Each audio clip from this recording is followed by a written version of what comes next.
Así como con los conjuntos numéricos hemos desarrollado distintas operaciones entre esos números, tal como sumar, restar, multiplicar o dividir, con las funciones también se pueden realizar operaciones y entonces vamos a decir que dadas dos o más funciones es posible realizar operaciones de suma, resta, multiplicación, división y otras que veremos posteriormente. Vamos a considerar dos funciones, en este caso f y g, donde la función f tiene como dominio al conjunto A y la función g tiene como dominio al conjunto B. Vamos a decir que podemos encontrar la función suma f más g de x sumando la función f más la función g. ¿Qué quiere decir esto? Que podemos encontrar una expresión para la función suma de f más g sumando la expresión algebraica de f con la expresión algebraica de g. Esto significa que la imagen del elemento x a través de la función suma vendrá dada por la suma de la imagen de x a través de f más la imagen de x a través de g. También se puede plantear la operación diferencia entre dos funciones de manera de obtener la expresión de la función f menos g de x como la diferencia de f menos g. Dicho de otra manera, la imagen de x a través de la función diferencia f menos g se obtiene a partir de la diferencia de la imagen de x a través de f menos la imagen de x a través de g. También se puede plantear la operación producto considerando las mismas funciones que en la diapositiva anterior, de manera entonces que la función f por g de x vendrá dada como el producto de f de x por g de x. En otras palabras, la imagen de x de la función producto será el producto de las imágenes de x a través de g y de f. Para la operación cociente entre f y g, que se obtendrá dividiendo a f por g, lo que estamos diciendo aquí es que la imagen del elemento x de la función división vendrá dada por el cociente de las imágenes de x a través de f y g. Vamos a retomar aquí las operaciones que vimos en las diapositivas anteriores y analizar cómo calcular el dominio de las mismas. Para el caso de la función suma f más g de x, que la realizamos mediante la función x más la función g, esto tiene sentido si tanto los valores de f de x como de g de x están definidos, es decir, estamos buscando valores de x que pertenezcan simultáneamente al dominio de f de x y de g de x para poder asegurar la existencia de imagen para la función suma.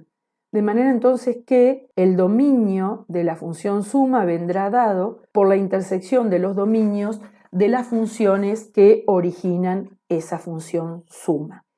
En el caso de la diferencia se razona del mismo modo, es decir, la imagen de x a través de f menos g vendrá dado por los x que pertenecen simultáneamente a los dominios de f y de g, por lo tanto será a través de una operación intersección entre ambos conjuntos.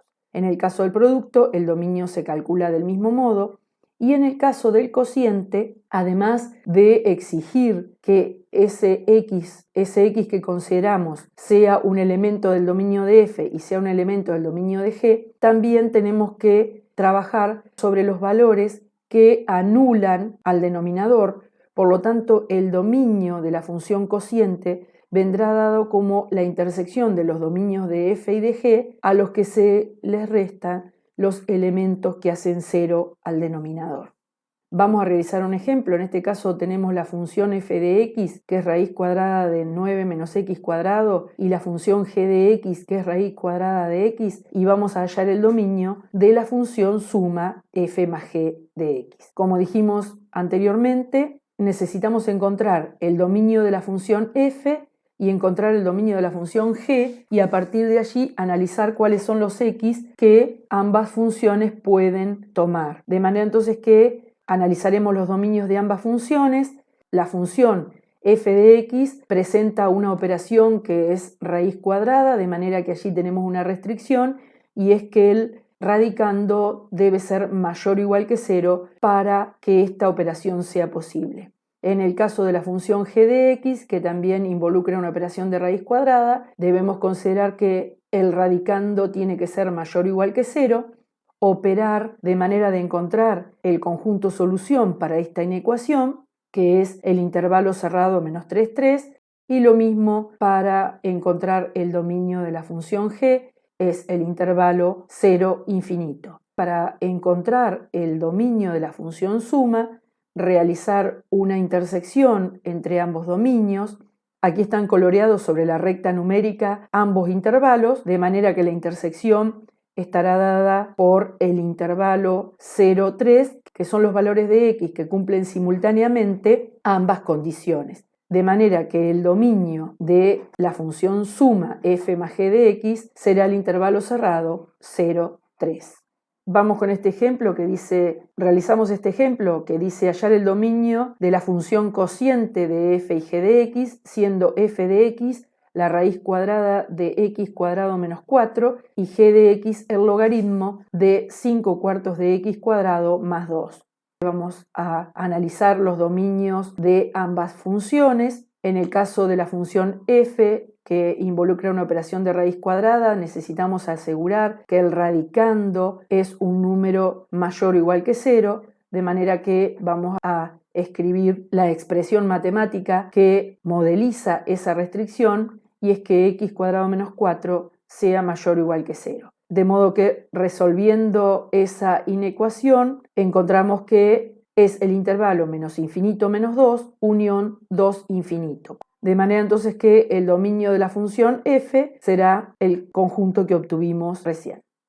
Por otro lado, para la función g de x presenta una restricción debido a la expresión contiene un logaritmo, de manera que plantearemos que el argumento sea mayor que 0, resolviendo esa inecuación como ustedes lo han hecho en el práctico 0 y en el marco del programa para ingresantes.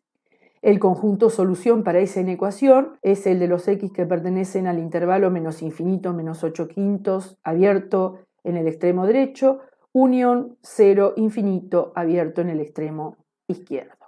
Por lo tanto, el dominio de la función g será ese conjunto que es solución de la inecuación que resolvimos recientemente.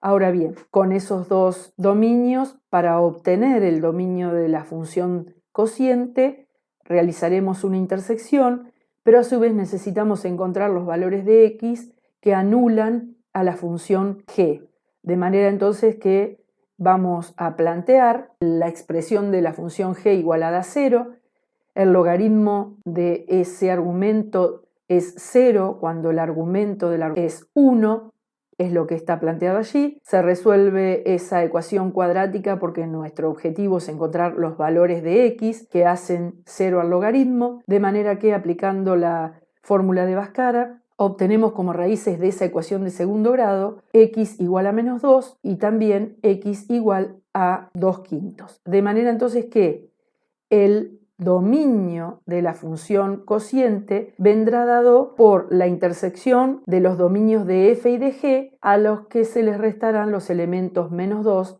y 2 quintos. El dominio de la función cociente, el intervalo menos infinito menos 2 abierto, unión 2 infinito cerrado en 2.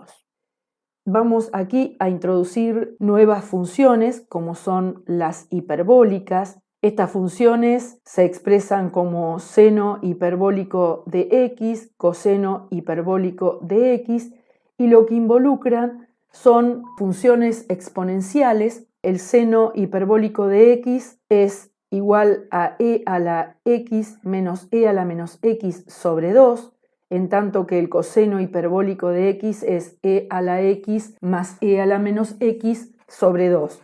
Tanto el seno hiperbólico como el coseno hiperbólico involucran funciones exponenciales, y si trabajamos algebraicamente este cociente se puede aplicar propiedad distributiva de la división, de modo que el seno hiperbólico de x queda expresado como un medio de e a la x menos un medio de e a la menos x. Si pensamos a este término como una función y a este término como una función de e a la x y e a la menos x y reescribimos la expresión aplicando propiedades algebraicas, en vez de escribir como una diferencia, expresarlo como una suma, a la función seno hiperbólico de x como una suma de dos funciones. ¿Cuál es? La función 1 medio de e a la x y la función menos 1 medio de e a la menos x.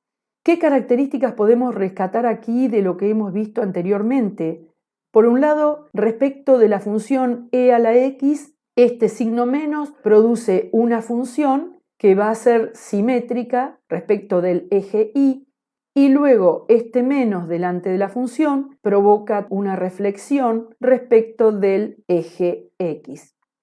Por otro lado, la función coseno hiperbólico, realizando un procedimiento similar al que realizamos para el seno hiperbólico, distribuyendo el denominador, podemos visualizar al coseno hiperbólico de x como una suma de dos funciones. Veámoslo gráficamente. Dijimos en la diapositiva anterior que seno hiperbólico de x lo podíamos pensar como una suma de dos funciones. ¿Qué funciones? 1 medio de e a la x. Si recuerdan de lo que trabajaron en el programa institucional para ingresantes, la función e a la x estaría dibujada aquí punteada, multiplicada por 1 medio. Es 1 medio lo que modifica es simplemente las imágenes que las... Y luego, si consideramos a esta función mediante reflexiones, como habíamos visto en la clase anterior, podemos considerar que e a la menos x surge como una reflexión de la función e a la x respecto del eje x y luego el menos multiplicando a la función lo que hace es reflejar la función respecto del eje x. Observen aquí entonces esta función reflejada respecto del eje y nos daría una gráfica como esta y luego reflejada sobre el eje x es esta la función menos 1 medio de e a la menos x. Ahora bien, la gráfica de la función seno hiperbólico de x surgirá como la suma de las imágenes de estas dos funciones que están graficadas en forma punteada, de modo entonces que en 0, cuando x es 0, el valor de imagen para 1 medio de e a la x es este, el valor de imagen para menos 1 medio de e a la menos x es este, por lo tanto, cuando sumemos esos dos valores de imagen, nos dará la imagen del seno hiperbólico de x en 0, que es 0. Del mismo modo vamos a razonar la función coseno hiperbólico de x, en este caso vamos a tener la función 1 medio de e a la x a la que se le sumará la función 1 medio de e a la menos x. De nuevo, si consideramos a la función 1 medio de e a la menos x como una reflexión de e a la x respecto del eje y, tenemos aquí la gráfica de la función e a la x por 1 medio y aquí la función reflejada respecto del eje y. De modo entonces que sumando las imágenes obtendremos la gráfica del coseno hiperbólico de x.